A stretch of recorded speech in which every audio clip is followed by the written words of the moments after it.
In this video, I want to take a look at the second game I played against Niche 45, and this game took twice the number of moves than the previous game, exactly then twice. And well, in the first game, I had the white pieces, and my opponent played pretty well up until the end. In this game, he played even better, almost like a different person was playing. He actually played better than I did with that 79.2 accuracy, and I only played with that 78.1% accuracy. And well, you can see that I'm about 1,000 rating points higher rated, so I was a little suspicious during this game. Not necessarily that he was using stockfish, but I was a bit suspicious that he was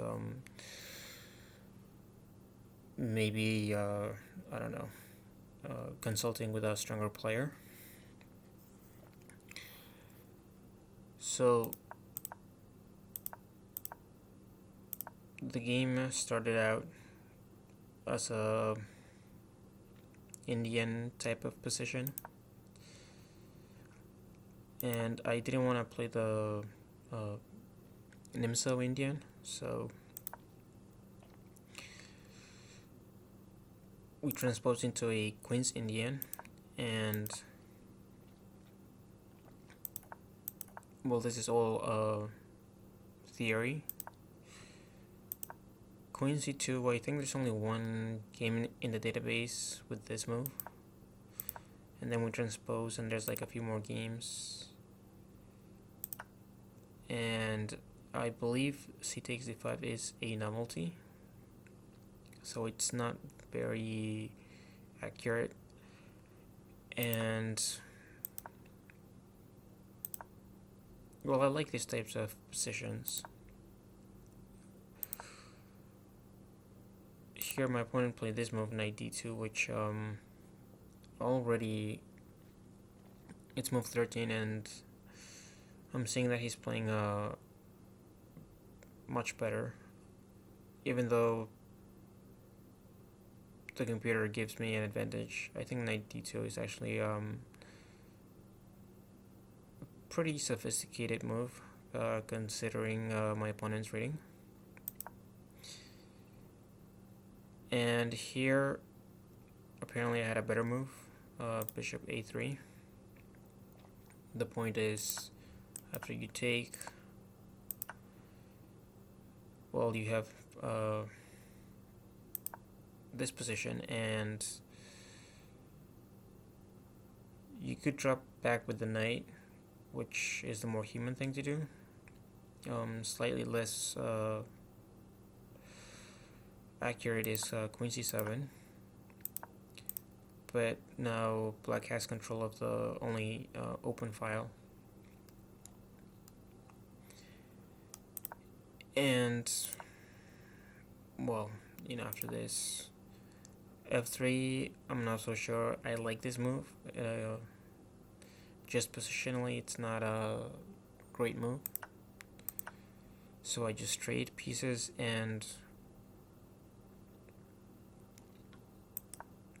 here a5 the engines don't like.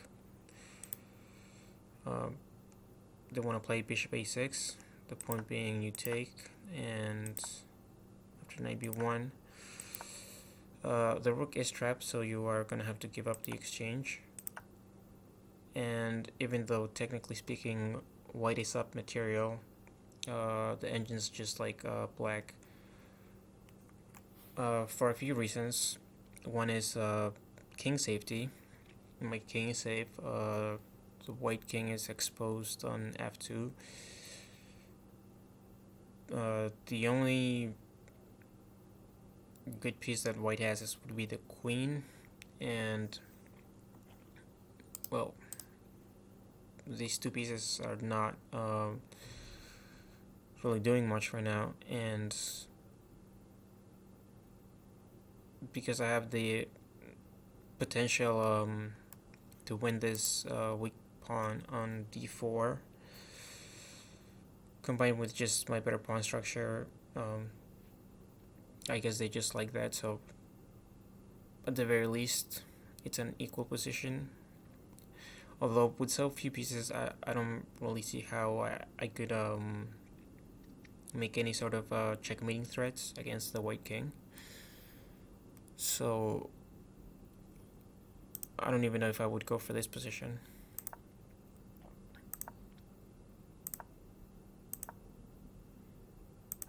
And yeah, instead of this move, the engines prefer this, and they give up the queen. And black is actually better in this position. If you let the engine analyze it long enough, it likes black, which, I mean, it just amazes me, because usually a queen is better than a rook and a minor piece.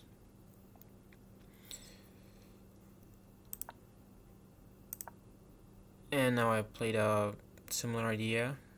So bishop a6, and after takes, I take the bishop. Here my opponent captured on c3. You could also take the queen, and this basically transposes to another variation. So you could take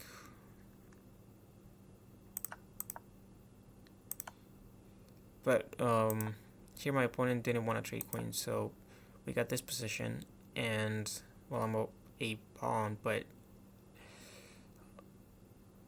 here I was really getting suspicious, because I thought that this should be a very simple win, and after he played this move, even though after I analyze it with the engine, the computer just hates this move, knight c4. I just didn't see that move coming, and I've played 1300s in real life, and they don't play moves like knight c4. So already I was getting pretty suspicious. Objectively speaking, taking the pawn is better, which seems kind of strange, because it gives my knight this nice outpost, and well, this knight is pretty well centralized, defends the pawn, controls all these squares. So, but white does get this knight on e4 in return, which attacks my bishop, and challenges some of the squares that my knight can go to. Defends f2,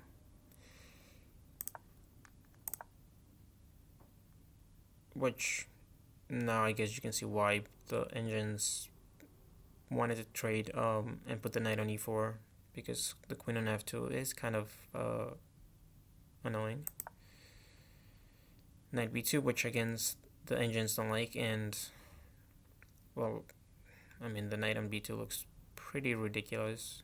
Usually a knight on b2 or b7, g2, g7, it's just not the square for the knight. And here I took the pawn, but the engines say don't take the pawn. That's not a good move. Knight h5, and I think black is just winning a lot of material. If you try to defend with g3, I think you're getting mated. So you just sacrifice the knight, and well, you can't stop mate next. I mean, you could block the diagonal with a rook sword, but after you take queen h3 is gonna be mate.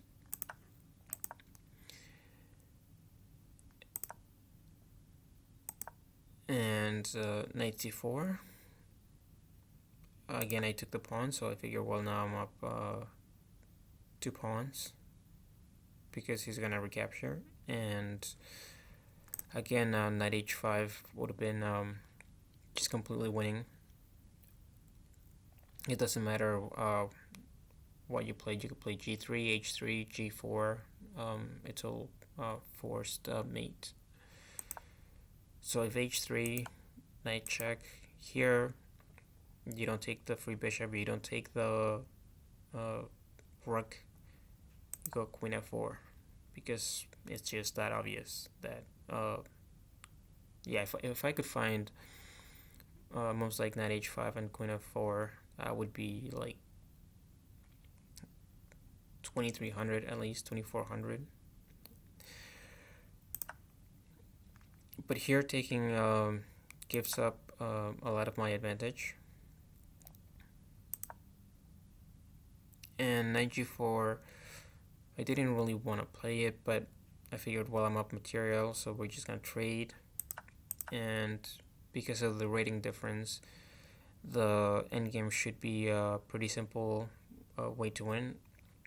I mean, I could just start pushing the pawn, and usually people that are rated around 1,000, they don't play the endgame that well, so I figured it, just keep it simple. And after knight takes, I made another move that the engines don't approve of, which is just recapture the knight. Much better is queen d4, attacking the knight, and after the knight comes back, queen d3, which is a very good move. Attacks the rook and pins the knight to the queen. If the knight moves, then you take the queen. And here I made another mistake, and now this one just basically says that after my next move, the position is just equal. Black is not winning anymore. And you trade, and at this point, it's like move 31, and I'm wondering like what's going on. Like, is my opponent like cheating or like? But well, if my opponent had been cheating, then I guess chess.com would have banned his account. So I don't know. Maybe he just got better after the last game. Rook f4 attacking the pawn, and this endgame is just very complicated. I'm not really gonna analyze it, because if I were to analyze this endgame on my own without an engine, I could easily spend 3 days analyzing it. And my opponent just played very well. And I was hoping that he would make a mistake, and he didn't. I mean, he activated the king.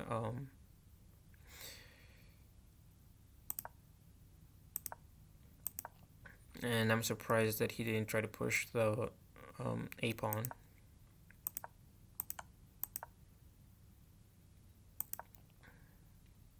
And well, here I sacrifice the pawn, which looks scary, but I have a counterplay on the queen side. But this is, I mean, he's playing the endgame at a much higher level than his rating. In the first game that we played, he didn't even get to the endgame. And after this, my opponent lost on time. So, as you can see, the position is pretty much equal with a move like rook b6. So, yeah, that was an interesting game for sure. Anyway, thanks for watching, and I don't know, maybe you've played games in which you thought your opponent was cheating, but maybe they weren't. And Yeah, you just never know anymore. Anyway, uh, subscribe and like if you haven't already, and thank you for watching.